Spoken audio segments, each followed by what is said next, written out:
50 Democratic members of Congress sent a letter to President Joe Biden in late August requesting more humanitarian assistance for Sudan and calling on the U.S. to do more to help end the conflict. Leading the effort is U.S. Representative Sydney Kamlager-Dove of California, who told VOA in a recent interview that she is concerned that international partners aren't doing enough to support humanitarian aid delivery to families affected by the conflict. Famine has erupted.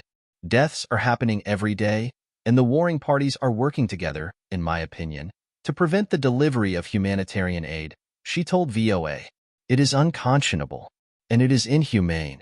Without more aggressive leadership by the U.S., she said, the conflict risks international neglect amid the war in Ukraine and an expanding conflict in the Middle East.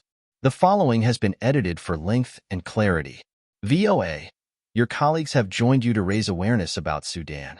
A lot of Sudanese who spoke to us say the world has forgotten them. How do you feel about their sentiments? U.S. Representative Sydney Kamlager-Dove. I am disheartened to hear that, but I understand why they would say it, and that is exactly why I wrote this letter and encourage my colleagues to sign on. 50 Democratic members of Congress signed with me to ask this administration to do more. We want them to raise awareness of this war. Get U.S. Secretary of State Anthony Blinken out in front. We want to rally our international partners to also take this more seriously and pledge more dollars to help with the support around humanitarian aid delivery. Because if we are not taking the lead on this, then it will signal to the rest of the world that this is not important, and of course it is. VOA. What about international attention? Are you getting that? Kamlager-Dove. No, we're not getting international attention. I have my own suspicions that people just don't care or don't respect the continent of Africa. I think that is wildly ignorant. And we know with forces like China and Russia working to compete against us, the U.S., and to dismantle democracies, we know that there are other agents and actors playing in this war as well. That is why it is incumbent upon us to take the lead and call for more aid and call for more discussions. VOA. What about America's foreign policy and its resources? Where does it go? I mean, I know that the war in Ukraine and Gaza is shifting attention. Kamlager-Dove. Thankfully, we have an administration that is trying to engage. They finally got a special envoy, former U.S. Representative Tom Perriello, to Sudan. You know, a year too late, but he needs to be supported with more resources and more staff.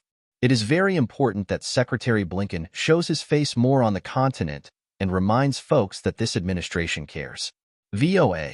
The UN made an appeal for humanitarian assistance. They were projecting $2.7 billion, and only 37% of that was received. What should be done to get pledges from donor countries? Kamlager-Dove. Well, I do think we have to make a concerted effort to ask the international community to pledge more. It is important to give more, but if those resources are thwarted because you have bad actors keeping humanitarian aid from the people and the civilians that need it the most, then it doesn't matter. VOA. The U.S. government slapped sanctions on both sides in Sudan, the Rapid Support Forces, RSF, and some leaders of the Sudan Armed Forces, ESAF. And it appears like these sanctions are not biting hard because the two belligerent forces have decided not to sign any ceasefire. Are there other instruments of diplomacy in the toolbox that is yet to be used to bring pressure on these two groups? Kamlager-Dove. Well, it is certainly unfortunate that neither party wants to show up to the negotiating table. It's very hard to come to a resolution when you don't even sit at the table. The other thing that is unfortunate is even if you have sanctions, if you're still able to buy guns and get the weapons into the country, then obviously you need different kinds of teeth and authority.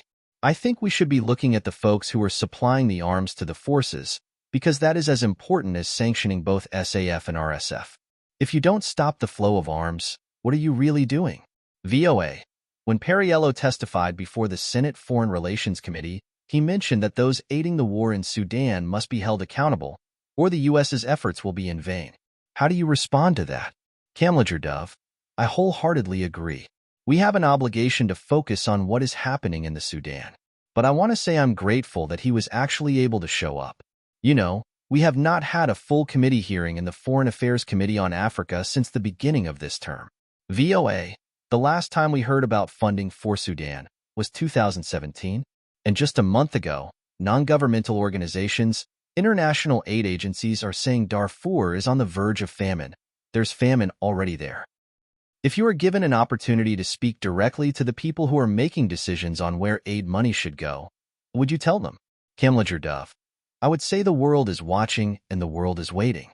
And every moment that you do not sit at the table and find a way, using any quiver that you have in your toolbox, every day you wait is a day that someone dies in the Sudan. And this is not something that I am willing to keep in my heart. And this is not something that the United States should let happen. So, get off your tuchus, rear end, and find a way to bring about a ceasefire and to make sure that humanitarian aid is able to get to the Sudan.